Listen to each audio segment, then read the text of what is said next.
Hey everyone, you're listening to Party Time, My Golf Story with Kevin Walsh and whatever special guest he has today. You can check me out on episode 9 of the podcast. Today I'm wearing Grayson clothes while I'm out practicing because I believe in look good, play good.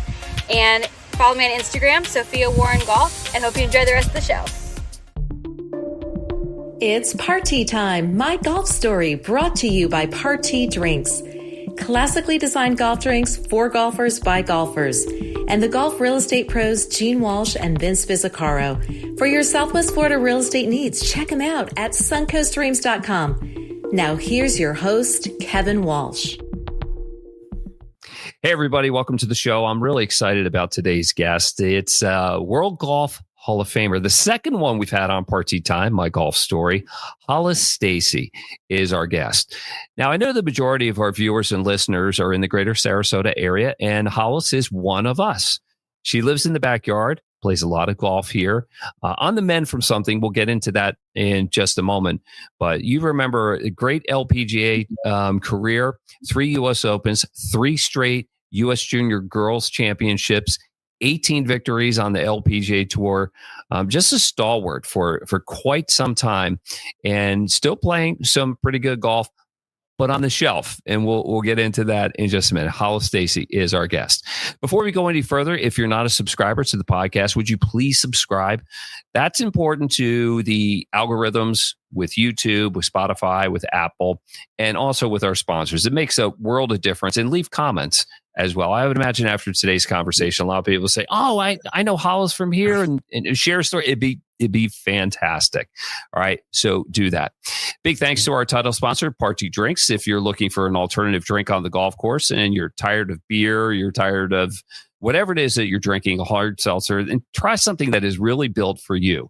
Party, made with the finest of crafted spirits for golfers, by golfers. And if you don't have Party at the place where you play golf, get in contact with the golf staff and tell them and the beverage staff, get in touch with Paradise Craft Distributors, which is the exclusive distributor of Party across the state of Florida. If your dream is to live in a golf resort community like Lakewood National Golf Club, where this podcast originates from, nobody better than the golf real estate pros of Vince Vizzacaro, Gene Walsh, and Samantha Walsh from suncoastdreams.com, a division of Fine Properties in the greater Sarasota area. It is the fall. The weather has cooled. The weather is perfect. And if you're up north and you're like, I want to start that dream, I want to get down there, it is a good time to buy. So get in contact with them. And if all that golf has you tuckered out and you just need a good place to relax, go to BioLit Spa in downtown Sarasota. You can get a manicure, you can get a pedicure, a massage, red light therapy, cold tub, hot tub, whatever you need. Great place to be. All right, let's bring Hollis Stacy on board. Hollis, I am so excited to see you. Yes. I'm excited to be here. Yes. Oh, that's so nice of you. We've been working on this for a while, and today's the day. I admired your career greatly. Just the excellence in your game, the way you carry yourself on the golf course. Great hair. Still have great hair. It's real tight right now. I don't like that, but that's okay. You were such a pro back in the day. So I'm happy. I'm happy to have you on board. First of all, how are you feeling? I kind of preface that you're going through something. What can you share? Well, I'm on day 13, having had my left knee replaced, and lots of ice, lots of Tylenol. So I'm doing well. And I had my right knee replaced last March. So I'm almost bionic, and big shout out to Coastal Orthopedics. And they're my people, and they're fantastic. So I'm in a world-class situation over there, and couldn't be happier. So shout out. They're great. Well, I did know about 2. So I'm kind of guessing. And were these chronic injuries? Is this the wear and tear from years of professional golf and walking hundreds of thousands of miles? What's up? Actually, I blame my mom, because I said it was those novenas that you made us do. We grew up in Savannah, Georgia. I'm teasing, I obviously too much golf and and also I had a shoulder replaced at Coastal. So, that's three joint replacement. So I am almost bionic, but just wear and tear of golf and, being OLD, arthritis and all that stuff. So, but I'm fine. Well, so you mentioned Savannah. I know that's where you grew up, and I'd like you to take me back to the old neighborhood, but where do you live now? We live on Anna Maria Island. So, it was one of those things where we went for Thanksgiving and oh, this is really nice. So we were freezing in Colorado and ended up buying a place in 2012. We were fortunate. So, and we love it here. I'm a member at Bradenton Country Club and a member at Concession and two great places. I play at Lakewood Ranch and I hope to play. My goal after this left knee replacement is to walk more. I'm going to get one of those, carts that roll into the water, electric carts, the walking things. And I've had so many friends of mine that, they forget that they're talking to their friends and they roll them into the water. But I hope to do that, with my cart. That'd be great. That'd be great to have you. So how long do you think it'll be before you're back on the golf course? And how much do you miss golf right now, just kind of being laid up? Well, you don't have time to think about missing golf right now. You just are trying to keep the swelling down and the pain down and all that stuff. But I actually, last year when I had my knee replaced, it was 2 months after I played in the LPGA Senior, and I made the cut, and I finished 37th. It was, and I actually have a golf commitment January 12th that I plan on participating in. So that's about 9 weeks. So. Nothing like, scorecard in hand, keep score. It's just, it's entertaining and I ride around in a golf cart. So yeah. I fully intend on, playing golf probably in 6-7 weeks. It won't be great. Pretty. It won't be pretty, but at least I'm playing golf. Yeah, well, I can tell how much it means to you just in the tone of your voice, and it's so important to have a forward point. I know. It is. Mm-hmm. It's important to have. Well, for me, one, to have my hand in the game, and to two, have goals. Like right. Okay, I am going Christmas to Savannah to see my mom, so I can cook, and then I'll be fine, and just. And you're right, having goals, looking forward, and also I had a golf cart riding in the U.S. Senior Women's Open last 2 years, and I absolutely hated it.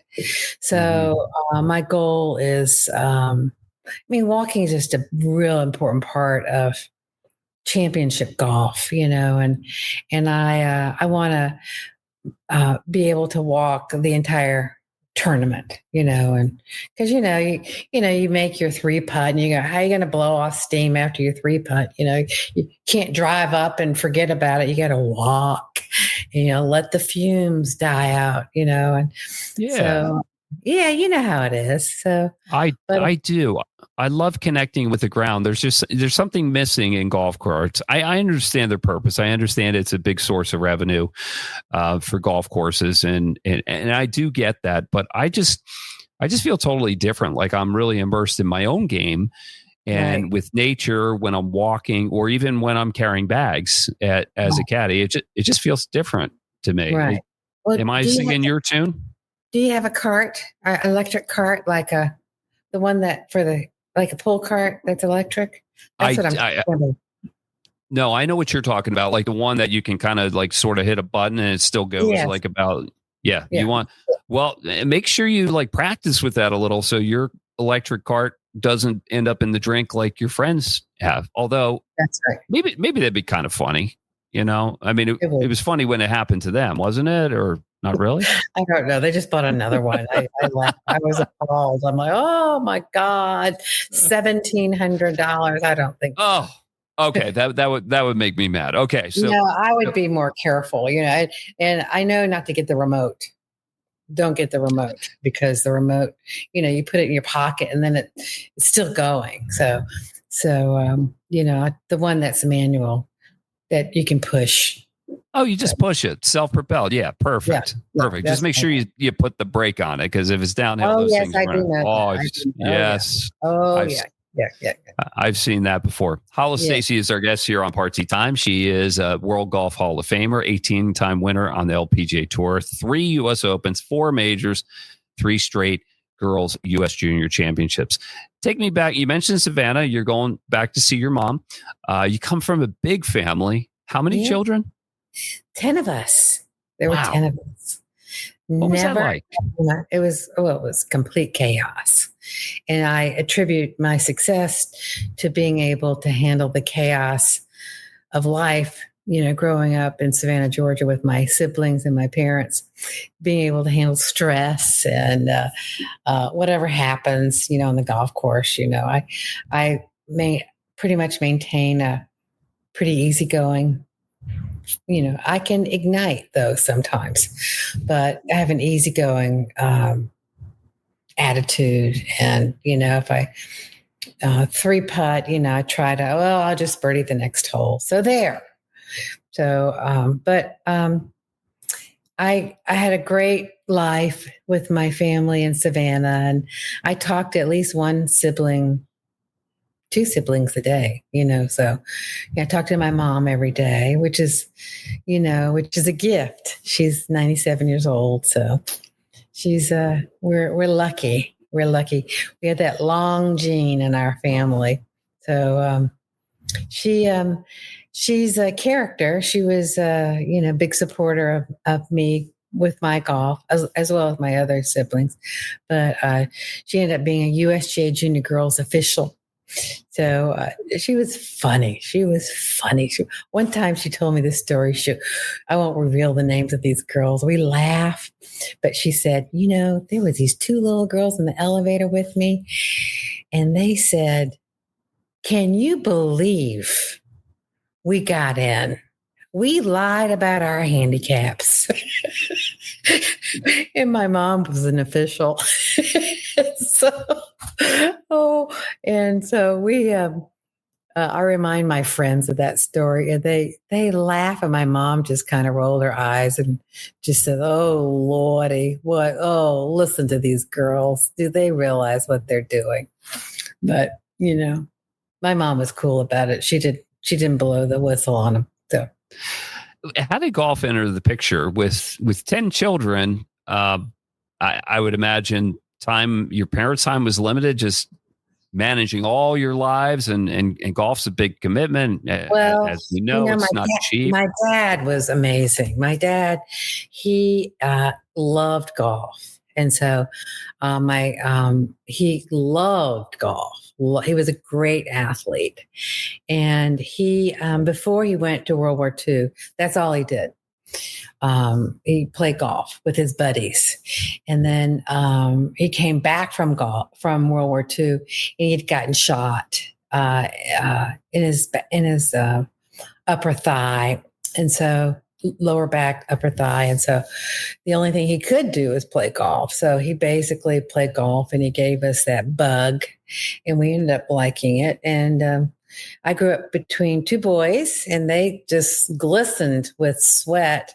I played tennis, and I got tired of hitting against the backboard. And so they were having fun. I said, well, I'm going to have fun. I'm going to go out there and try it. And so I loved it. So I loved it. There weren't enough hours in the day. I would go out at the crack, and my mom would with my brothers and me, she would shine the lights on the green when we'd come in. We'd play 45 holes a day, carrying our bags, 90 degrees.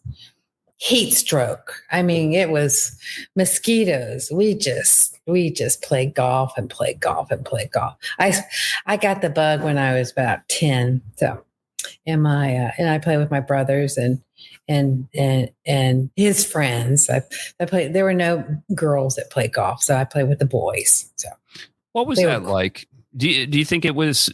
It had to be helpful, right? You're seeing more athleticism, some strength, and how do you think you fit in with the guys?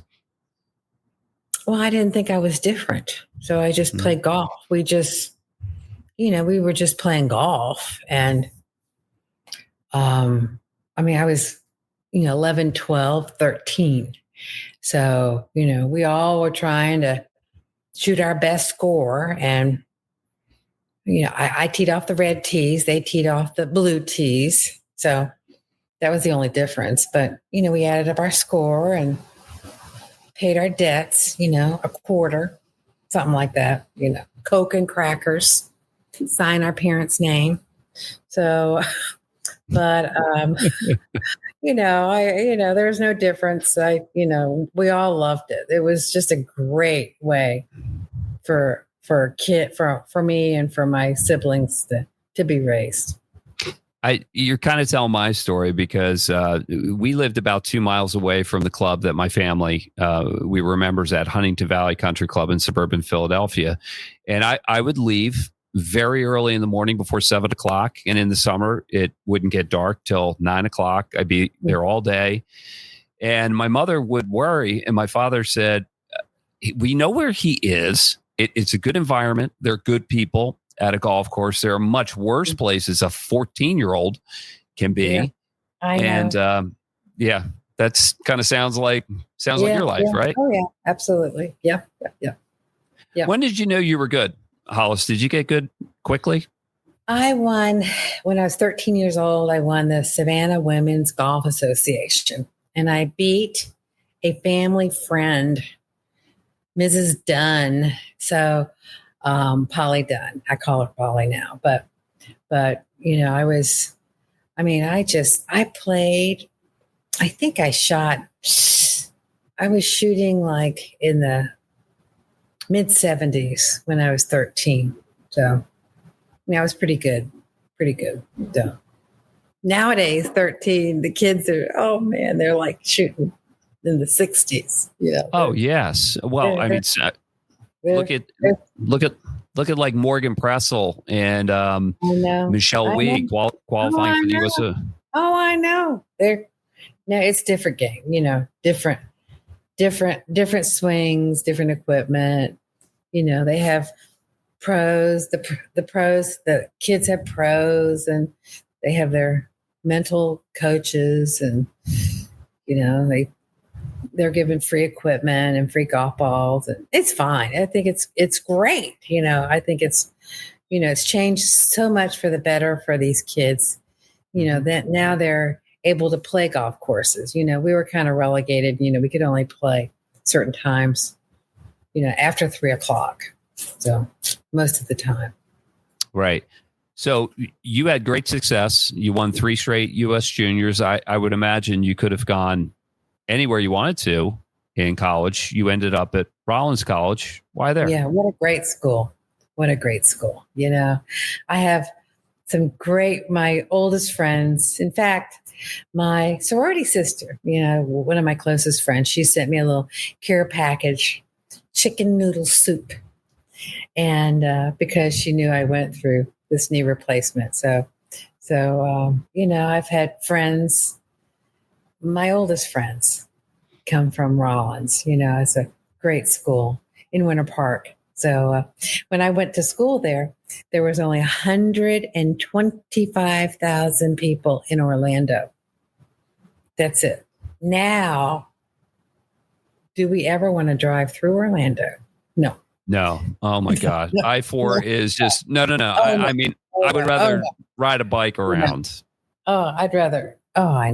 I'd rather catch a flight and go around it. I know. All right. So after college, you turned pro. Was there a moment, you had a great college career, but it always seems like when you step up into the pros, there's some aha moment like, whoa, what just happened? Did you have one of those? Well, I think it was a time in my life. I wish I had stuck it out a little bit more at Rollins, to be honest with you. You're in your 20s, you're finding yourself. And I think I was having some crossroad issues. And rather than face them at school, I decided to, leave school and then work on some things and then turn professional. So I wasn't completely focused on my studies, and Rollins is just a great school, and I wish I'd stuck it out just a little bit more. And I tell the kids now that are like in college, going like in their second year, I tell them to go 4 years because it's a growing process. You learn more about yourself. You're 18, 19, 20, 21. I mean, those are some years that are important. And, I always try to tell the kids now, go 4 years. So, but it was a great experience though. But the aha moment, not really. Mm-hmm. No, I knew, I think Joanne Carner turned professional, and then Laura Baugh turned professional. So it made it look more lucrative for women to turn professional. Before everybody was, you were told golf is for amateurs. But now you had Joanne Carner turning professional, and Laura, we said, maybe we can make a business out of this. Maybe I could do well. So when they turned professional, then I thought about it. That was my aha moment. Yeah. Yeah. So you're stepping up. It turned out to be a great career, but it's a great career. Yeah, I did. It took you a little while to win. How would you describe the learning curve? It took me about 2.5 years. I think I won my first one in 77. Yeah. I joined in 74 in the fall.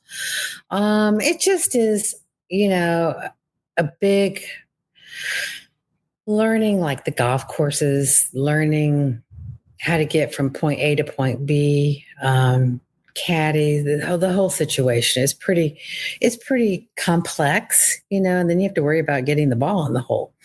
So, and I tell the younger players when they come out, I said, it's almost best that you don't win early because you have to learn how to win.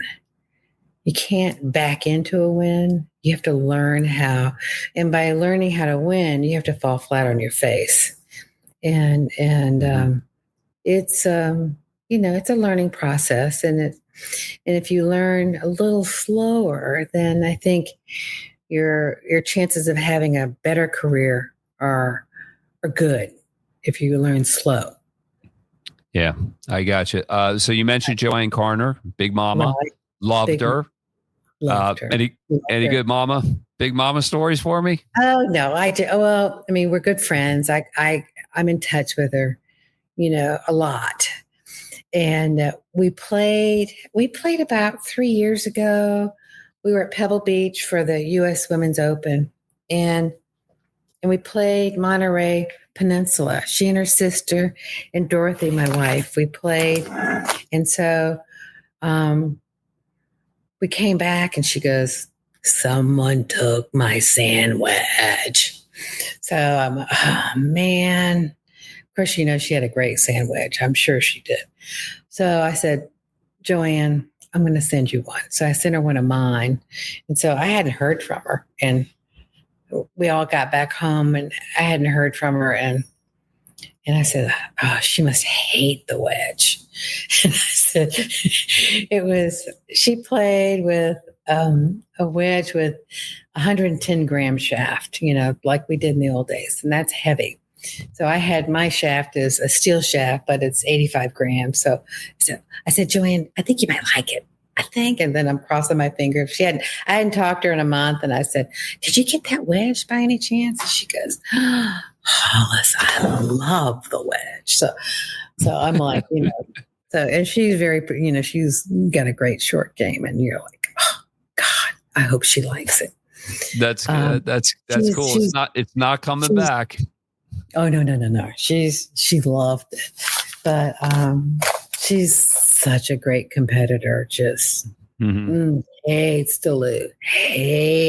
Mm-hmm. And those are the ones they're going to have a successful career, the ones that really hate to lose. I mean, not being a jerk about losing, a bad sport, but, the ones that feel it in their stomach, and they wake up the next day and they're sick and they can't read the paper, Right. Yeah. She's a champ. She's a champ.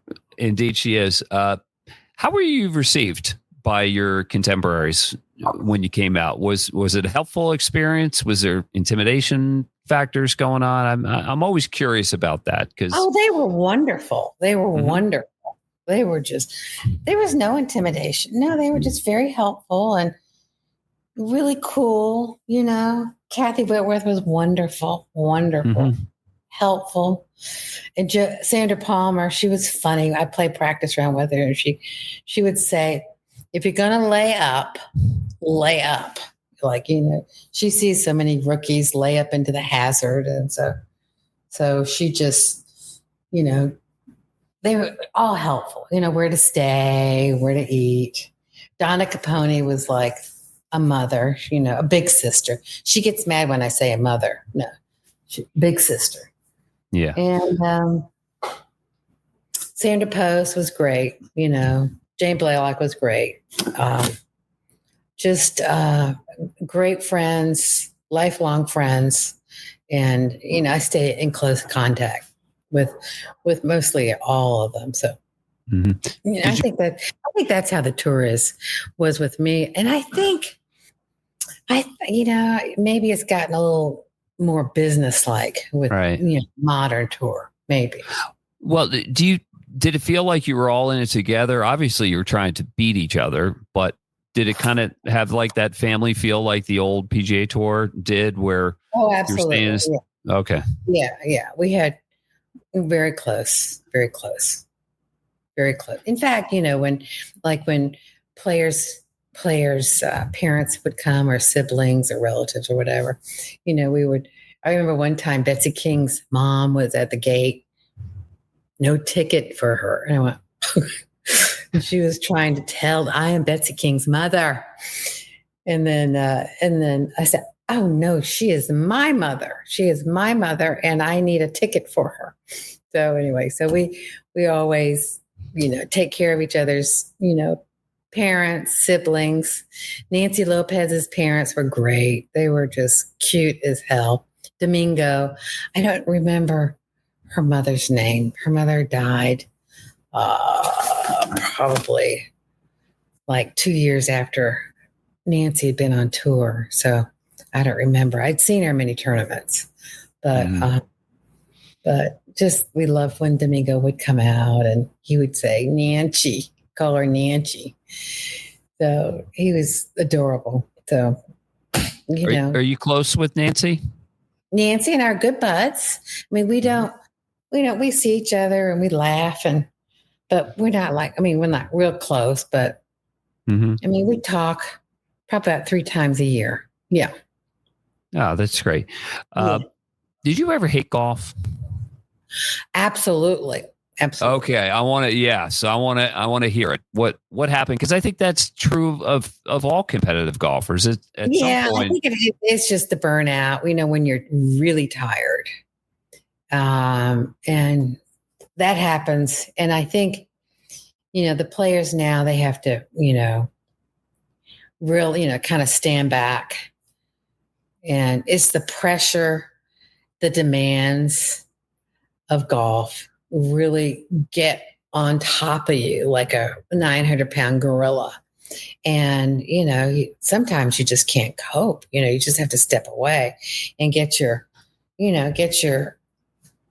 health back and get your attitude back. And if you get all your health and your rest and all that, then the game comes around.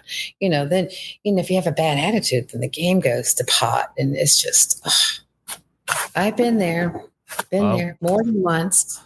Oh, I've been there too. I hate going. Getting into the Hall of Fame. How emotional was that for you? Well, I have a funny story, and I kept getting these messages. Oh, the cane fell. I kept getting these messages that the LPGA, Mike Wan had to talk to me. And I went, oh God, what did I do? So I made all these scheduled, okay, I can talk at, 10 o'clock at blah, blah, blah, blah, blah. So I was on my way for a practice round at Innisbrook for the Legends tournament. And so I had to leave the house. So of course we have to go over the lovely Skyway Bridge. And so back then the cell phone towers changed. So I had to park at that park halfway. Like, I think it's right after the Skyway. I parked there for about 15 minutes. And then maybe it was before. It was before. I don't know which way it was because I blanked out. Anyway, so I'm on. I said, well, I better go because my practice round is in a few minutes. I've got to tee off and register and all this stuff. So finally I get a phone call from the commissioner's office. Then it switches off and I'm on just past the tollway. I'm driving on 275 up and I'm like, oh God, what have I done? And it switches off to the fellow in charge of the World Golf Hall of Fame. And it's his radio voice, Hollis Stacy. You have been selected into the World Golf Hall of Fame. And I was like, blah. I was like, what? Here I was thinking I was being punished for something. And anyway, I had to, it was very exciting, very emotional.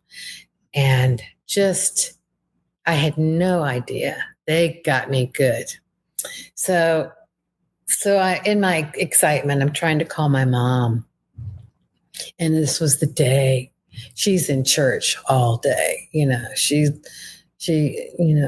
devout Catholic. She doing something with the Blessed Virgin Mary. And so all day, and all day I'm trying to tell her that what had happened. 5 hours I'm calling her. And I'm going, where the hell have you been? Anyway, so it was quite emotional for both of us. So, oh, that's great. You cried. Story. You cried, I assume, and Mom did too. My mom. Yeah, it was very special. Very special. Yeah. Yeah. What was the rest of the day like? Were you emotionally worn out? How did your golf go? Worn out. And then I couldn't tell anybody. So it's. Oh no! Really? Oh yeah, you can't tell anybody. I don't know why. You can't tell anybody. Oh man, I'd want to tell everybody. I know.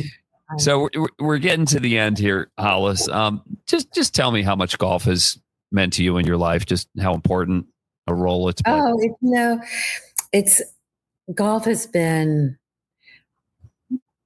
a fabulous part of my life. I always tell my friends, keep your hand in the game. Keep your hand in the game.